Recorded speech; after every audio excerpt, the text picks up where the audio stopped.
डिम्पल लक्की को सब लोगों से दूर करते हुए अपने साथ एक कोने में ले आई थी। लक्की को अभी भी समझ नहीं आ रहा था कि आखिर डिम्पल ये सब क्यों कर रही थी। डिम्पल ने उसका हाथ पकड़ रखा था और उसे अपने साथ लाइब्रेरी से बाहर ले आई थी, और उससे पहले कि लक्की उससे अपना हाथ छुड़ा पाता, उसने उसे गले लगा लिया। अरे तुम करना क्या चाह रही हो? लक्की ने डिम्पल को अपने से दूर करते हुए कहा। क्या तुम्हें सच में 1.5 लाख रुपए की लॉटरी लगी है? डिम्पल ने लक्की की ओर देखते हुए कहा।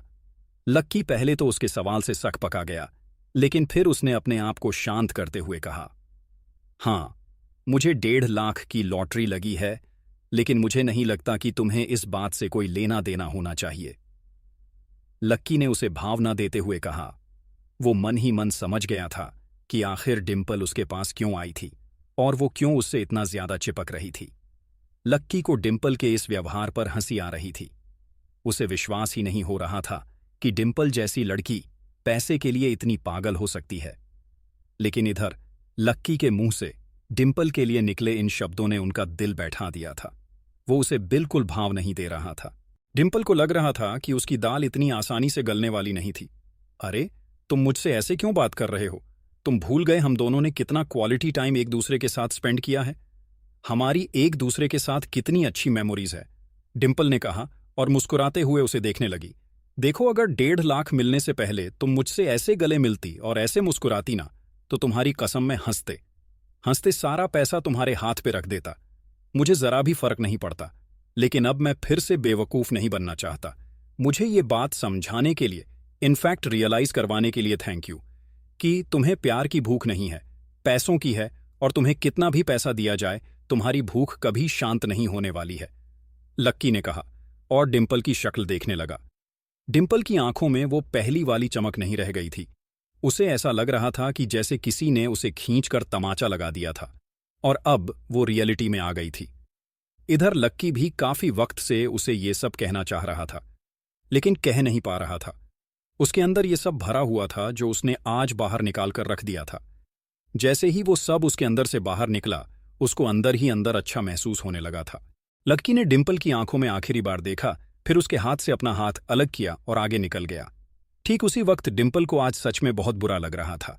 उसे लग रहा था कि लक्की ने उससे जो कहा वो बहुत ही ज्यादा था। उसे इस चीज का बुरा नहीं लग रहा था कि उसने लक्की के साथ ब्रेकअप कर लिया था। उसे इस बात का बुरा लग रहा था कि अगर वो लक्की के साथ थोड़े दिन बाद ब्रेकअप करती तो शायद वो 1.5 लाख रुपए उसके हो जाते। जैसे ही उसने लक्की को जाते हुए देखा, डिम्पल बहुत नर्वस हो गई। अगर आज उसने ये मौका गंवा दिया तो फिर उसे जिंदगी भर इसका पछतावा होने वाला था।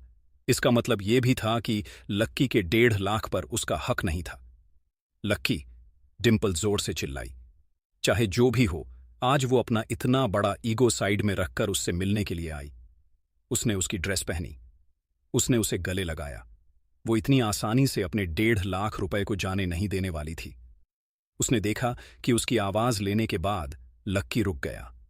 डिम्पल जोर से भागी और लक्की को पीछे से गले लगा लिया और अपना चेहरा उसकी पीठ में ढंसा दिया। लक्की, तुम बदल गए हो। अब तुम वो लक्की नहीं रहे जिससे मैंने प्यार किया था। तुम्हें क्या हो गया है? तुम इतने रूढ़ क्यों हो गए हो? डिम्पल ने कहा। लक्की ने उसकी बात का कोई जवाब नहीं दिया। डिम्पल ने लक्की के शरीर को पकड़ रखा था, लेकिन लक्की उसकी छुअन को बर्दाश्त नहीं कर पा रहा था। जब डिम्पल को लगा कि वो अभी भी पिघलने को राजी नहीं था, तो डिम्पल ने उसे मनाने के लिए कहा, लक्की, मैंने तुमसे इसलिए ब्रेकअप किया क्योंकि मैं नहीं चाहती थी कि मेरी वजह से तुम्हारा नुकसान हो। मैं ये सब सिर्फ तुम्हारे भले के लिए ही कर रही थी। डिम्पल बोलते हुए अब लक्की के पीछे से उसके सामने आ गई थी। उसकी आंखों में एक अजीब सा कॉन्फिडेंस था, जिसके दम पे वो लक्की को पिघला देना चाहती थी। उसने आगे कहा, पहले जो हम दोनों एक दूसरे के साथ थे तो तुम मेरे लिए बहुत मेहनत करते थे। तुम मेरे लिए गिफ्ट्स लाते थे, कॉस्मेटिक्स लाते थे, कपड़े लाते थे, मुझे बाहर घुमाने ले जाते थे, खिलाते थे, और मैं जानती हूं कि इस वजह से तुम्हें बहुत सारा इधर उधर का काम करना पड़ता था। जब तुम्हें ऐसे परेशान होते देखा ना, तो मुझे बहुत बुरा लगा। मुझे लगता था कि मुझे भी कोई काम करना चाहिए, इसलिए मैं राहुल की कंपनी में पार्ट टाइम जॉब करने लगी। लेकिन फिर मुझे लगा कि अगर मैं जॉब कर ही रही हूं तो फिर मैं तुम्हें टाइम नहीं दे पाऊंगी, इसलिए थोड़े दिन सोचने के बाद मैंने तुमसे ब्रेकअप कर दिया लक्की। अच्छा, सच में? लक्की ने डिम्पल से पूछा। उसे ब्रेकअप का ये रीजन तो काफी स्ट्रांग लग रहा था।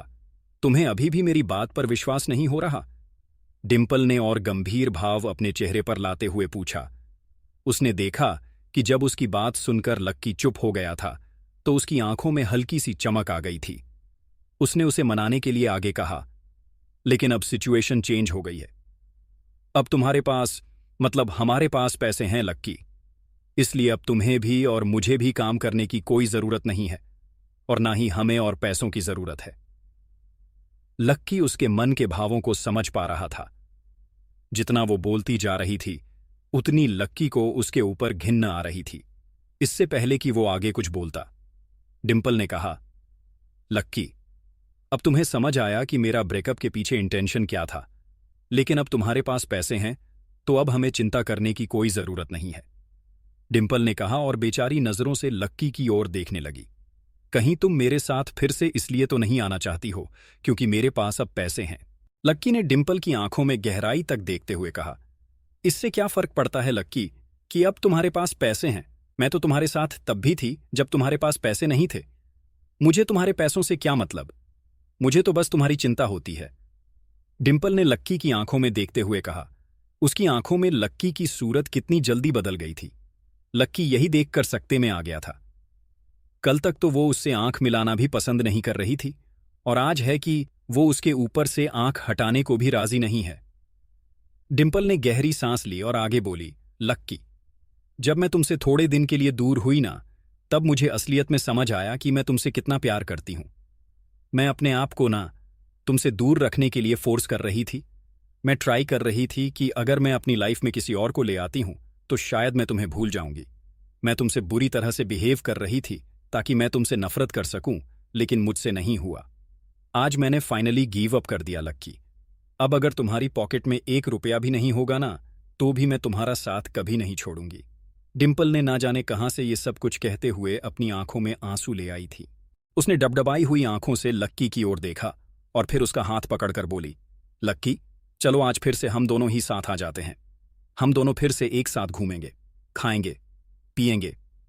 हम दोनों फिर से एक साथ एक दूसरे का ध्यान रखेंगे, एक दूसरे से प्यार करेंगे लक्की, डिंपल ने कहा और फिर लक्की के हाथों में अपना हाथ डाल दिया। डिंपल का ये रूप देखकर लक्की भी एक बार के लिए उसके सामने पिघल ही गया था। उसने भी उसके हाथ को और ज्यादा कसकर पकड़ लिया और फिर उसकी कमर में अपना हाथ डाल दिया। जैसे ही डिंपल ने लक्की के हाथ को अपने कमर की इर्द गिर्द महसूस किया तो उसके चेहरे पर एक मुस्कान आ गई। उसने फिर से अपने वहीं बीते हुए दिन याद आ गए थे। मुझे तो लगा था कि अब तुम मेरे पास कभी वापस नहीं आओगे, डिंपल ने लक्की के कंधे से अपने सिर को चिपकाते हुए कहा और उसके पेट पर अपना हाथ रख दिया। डिंपल के चेहरे को अपने कंधे के पास महसूस कर लक्की को लग रहा था कि वो हमेशा डिंपल के साथ ऐसे ही रहना चाहता था।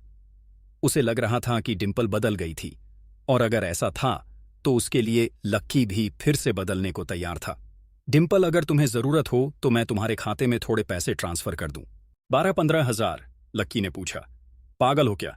मैंने तुम्हें अभी तो कहा कि मैं ये सब पैसे के लिए नहीं कर रही हूं, इन्हें तुम अपने पास ही रखो, मुझे जब जरूरत होगी ना तो मैं तुमसे मांग लूंगी, डिंपल ने कहा। उसकी शक्ल देखकर लक्की को उसके ऊपर विश्वास हो गया था। उसे सच में पैसों की कोई जरूरत नहीं थी और ना ही वो पैसों के पीछे भाग रही थी।